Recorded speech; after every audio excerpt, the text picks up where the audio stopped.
በከተማዋ የ2017 ትምህርት ዘመን ሁለተኛ ደረጃ ትምህርት ማጠናቀቂያ የሙከራ ፈተና በ109 የመፈተኛ ጣቢያዎች መሰጠቱን የአዲስ አበባ ከተማ አስተዳደር ትምህርት ቢሮ ገልጿል። የቢሮው ምክትል ኃላፊ ዲናውል ጫላ ለኤኤምኤን እንደገለጹት በሁሉም ጣቢያ በተመሳሳይ ሰዓት የሙከራ ፈተናው መሰጠቱ የቅድመ ዝግጅት ስራዎች የሚፈተሹበትና ተማሪዎችም ለበየነ መረብ ፈተና የሚዘጋጁበት መሆኑን አንስተዋል። ባለፈው ዓመት በወረቀት ከተፈተኑ ተማሪዎች ይልቅ በበየነ መረብ የተፈተኑት ውጤታማ መሆናቸውን ገልጸው ለ2017 ትምህርት ዘመን ፈተናም በበይነ መረብ ለመስጠት ሙሉ በሙሉ ቅድመ ዝግጅት ተደርጓል ብለዋል። 100% ሙሉ ለሙሉ ያሉንን ተማሪዎች 12ኛ ክፍል በዚህ ዓመት ያስመዘገብናቸውን ተማሪዎች በሙሉ ኦንላይን ለመስጠት ዝግጅት ጨርሰናል። ሙሉ ለሙሉም ልምምድ አድርገዋል። 2-3 ደጋግመን በየትምህርት ቤቶቻቸውና በመፈተኛ ጣቢያዎች ላይ ልምምድ እንዲያደርጉ ነው ያደረግነው። የዛሬው ለየት የሚለው ሁሉም ተማሪዎች በኩል ሰዓት በሁሉም ጣቢያ ላይ በተመሳሳይ ሁኔታ ፈተናውን እንዲወስዱ የማየትና በዚህ ሂደት ውስጥ በኋላ ላይ ችግር እንዳይገጥመን ያለንስ ካፓሲቲ ምን ይመስላል፣ የኢንተርኔቱ ያሉን ሪሶርሶች እነሱን አት ታይም በመጠቀም ቼክ የማድረግ ስራ ነው እየሰራን ያለነው።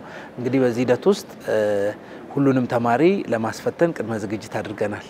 ኤኤምኤን ያነጋገራቸው የሙከራ ፈተናውን የወሰዱ ተማሪዎች ፈተናው ከወረቀት ነፃ መሆኑ ጊዜ ቆጣቢ ከመሆን ባለፈ ኩረጃን ማስቀረት የሚችልና እኛም በቀላሉ ቴክኖሎጂን መላመድ አስችሎናል ብለዋል። ከዚህ በፊት 2 ልምምዶች ነበሩ። ከነዛ አንፃር ኔትወርኩም አሪፍ ነው፣ ሁሉም አሪፍ ነው። ኦንላይን ፈተና መሆኑ ያው ጊዜው ያደገ ነው እንደሚታወቀውና በዛ እኛም አብረን ከጊዜው ጋር ለኤግዚት ኤግዛም ለምናምን በደንብ እንድንዘጋጅ ከወዲሁ ይረዳናል። በየነ መረብ መፈተናችን ደግሞ ያው አንደኛ ከታይም ማኔጅመንት አንፃር በጣም ጠቃሚ ነው። ከወረቀቱ የተሻለ ነው። ለኛም ኮንሰንትሬት አድርጎ ታይም ማኔጅመንታችንን ለመጠቀም በጣም ይመቻል። ቴክኒካሊ ያለው ነገር ትምህርት ቤትም እዚህም በደንብ አስረድተናል። ያው ግን ወደፊት ማረፍ አሪፍ ነው። ከወረቀት መታገል ጋር ምናምን ትንሽ ይሻላል። ጊዜ እዛ ላይ ታይሚንግ ይጻፍልናልና በአግባቡ ነው የምንጠቀመው ከትምህርት ቤትም ዝግጅት አንፃር